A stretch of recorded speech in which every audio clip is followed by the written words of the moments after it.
few hundred, 200 men. They have understanding of time, but that's not the problem. They know what Israel ought to do. Now, what he ought to do is different from what we want to do. And that is why what will differentiate us in the next 10 years, in the next 5 years, in the next 2 years, is not what we want to do, it's what we ought to do. And many more times, what he ought to do is not written in books. What he ought to do is in the womb of the Spirit.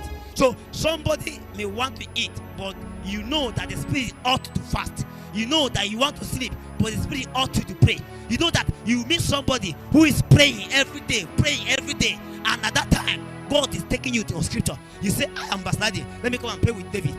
At that time, what you deprive yourself of a right of the result that come by that womb that's calling you.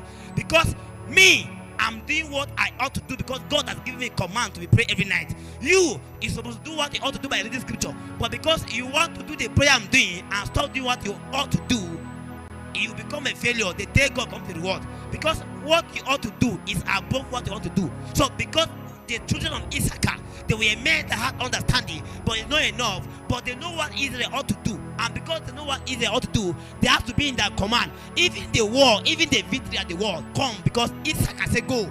Though God told them, said, don't go. Wait.